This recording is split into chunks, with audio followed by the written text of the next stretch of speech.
महाराष्ट्रातील 1857चा उठाव. 1857च्या उठावाचे लोण प्रामुख्याने उत्तर भारतात सर्वाधिक पसरले. दक्षिण भारत उठावापासून बऱ्यापैकी वंचित राहिला. महाराष्ट्रातील ज्या काही ठिकाणी 1857च्या उठावाचे पडसाद उमटले त्याचा थोडक्यात आढावा घेऊ. कोल्हापुरातील उठाव. 31 जुलै 1857 रोजी सैन्याच्या 27व्या रेजिमेंटमधील भारतीय सैनिकांनी उठाव करताना रेजिमेंटची तिजोरी लुटली. 21व्या व 28व्या तुकडीतील सैनिकांनी त्यांना मदत केली. जेकब या ब्रिटिश अधिकाऱ्यांनी हा उठाव मोडून काढला. 6 डिसेंबर 1857 रोजी कोल्हापूर, बेळगाव, धारवाड येथील भारतीय सैनिकांनी उठावाचा प्रयत्न केला, मात्र तो वेळी दडपून टाकण्यात आला. 15 डिसेंबर 1857 रोजी कोल्हापुरात चिमासाहेब यांनी बंडाचा प्रयत्न केला. साताऱ्यातील उठाव. पेशवाईच्या आस्थानंतर देखील छत्रपती प्रतापसिंग सातारच्या गादीवर होते. इंग्रजांनी त्यांच्याशी तह करून ग्रँड डफ या इंग्रज अधिकाऱ्यास छत्रपतीच्या मदतीसाठी ठेवले. कालांतराने छत्रपती प्रतापसिंग यांना काशी येथे नजरकैदेत ठेवण्यात आले होते. तेथे 1847 रोजी त्यांचे निधन झाले.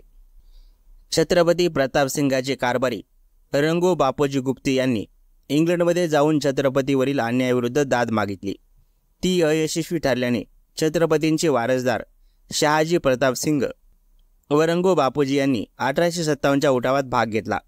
रंगो बापोजी यांनी कोल्हापूर, पंढरपूर, फलटण, वाठार, कराड, कळंबी, बेळगाव, आरळे, दिवरे इत्यादी ठिकाणी उठावासाठी निश्चित केली. भोरपासून बेळगावपर्यंत रामोशी, कोळी, मांग या समाजातील लोकांना एकत्र केले. ब्रिटिशांनी हा उठाव तात्काळ मोडून काढला. भोर येथील पंत सचिवांचे नौकर कृष्णाजी सदाशिव शिंदकर यांनी रंगो बापूंना फितुरीने ब्रिटिशांच्या हवाली केले. ब्रिटिशांनी कृष्णाजींना विश्वासराव हा किताब दिला. 1848 साली डलहौसीने दत्तक वारसा हक्क नामंजूर करून सातारा राज्य खालसा केले. नाशिकच्या पेठमधील उठाव. नाशिक जिल्ह्यातील पेठ येथील राजा भगवंतराव निळकंठराव यांच्या नेतृत्वाखाली कोळी बांधवांनी उठाव केला. 6 डिसेंबर 1857 रोजी हर्सुलच्या बाजारात भिल्लाच्या मदतीने उठाव झाला. ग्लासपूल या ब्रिटिश अधिकाऱ्यांनी हे बंड मोडून काढताना पेठच्या राजास फाशी दिली. जानेवारी 1857 मध्ये नांदगाव येथे भिल्लांनी केलेला उठावाचा प्रयत्न मोडून काढला गेला. अहमदनगरमधील उठाव. संगमनेरजवळ भोगाजी नाईक यांनी उठाव केला. खानदेशात कजारसिंग यांच्या नेतृत्वाखाली भिल्ल समाजाने उठाव केला. यामध्ये 400 भिल्ल स्त्रिया सहभागी होत्या. सातपुड्यात शंकरशहांनी उठावाचे नेतृत्व केले. नागपूरमधील उठाव. नागपूरच्या उठाववाल्यांना लखनौ, कानपूर येथील बंडखोरांची साथ होती. 13 जून 1857 रोजी सीताबर्डी, कामठी या ठिकाणी उठावाचा आखलेला बेत इंग्रजांनी आधीच मोडून काढला. यावेळी नागपूरची राणी बांकाबाई इंग्रजांशी एकनिष्ठ राहिली. औरंगाबादमधील उठाव. येथील घोडदळातील मुस्लिम समाजातील शिपायांच्या उठावाचा प्रयत्न ब्रिटिशांनी मोडून काढला. जमखिंडी संस्थानचे राजे आप्पासाहेब पटवर्धन हे इंग्रजांच्या मर्जीतील असल्यामुळे तेथील उठाव फसला. मुधोळमधील हुलगडी येथील बेरळ समाजांनी केलेला उठावाचा प्रयत्न अयशस्वी ठरला.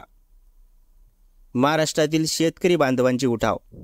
लॉर्ड एल्फिन्स्टन यांनी मुंबई प्रांतात रयतवारी पद्धत लागू केल्यामुळे जमीन महसुलाची जबाबदारी प्रत्यक्ष शेतकऱ्यांकडे गेली. शेतसारा भरण्यासाठी अनेकांना जमिनी विकाव्या लागल्या. परिणामी पुणे, सातारा, सोलापूर भागात शेतकरी बांधवांनी ब्रिटिशांविरुद्ध उठाव केले. 1874 साली पुणे जिल्ह्यातील शिरूर तालुक्यातील करदे या गावच्या शेतकऱ्यांनी सारा भरण्याचे नाकारले. 12 मे 1875 रोजी सुपे येथे शेतकऱ्यांनी पहिला मोठा उठाव करून मारवाडी, गुज्जर, सावकार यांच्यावर हल्ले केले. अहमदनगर जिल्ह्यात शेतकऱ्यांनी सावकारांची मालमत्ता लुटली. पुणे, सातारा, रायगड, सोलापूर, रत्नागिरी जिल्ह्यात हे लोण पसरले. इंदापूर, भीमडी, कर्जत, शिरूर, हवेली, पारनेर, श्रीगोंदा ही शेतकरी उठावाची केंद्रे होती. शेतकऱ्यांच्या असंतोषाची चौकशी करण्यासाठी सरकारने 4 सदस्यांचे डेक्कन राईट्स कमिशन नेमले. या कमिशनच्या शिफारशीनुसार 1879 मध्ये the Deccan agriculture relief act संमत केला. या कायद्यातील तरतुदी शेतकऱ्यांची आर्थिक स्थिती सुधारण्यासाठी तगाई कर्जे पुरवण्यात यावीत, शेतकरी बँका सुरू करण्यात याव्यात, कर्जबाजारी शेतकऱ्यांच्या जमिनी सावकारांकडे हस्तांतरित होऊ देऊ नयेत, या तरतुदीमुळे शेतकऱ्यांमधील असंतोष कमी होण्यास मदत झाली. विष्णुपंत गोडसे भटजी यांचा माझा प्रवास सन 1857च्या बंडाची हकीकत हा ग्रंथ प्रसिद्ध आहे.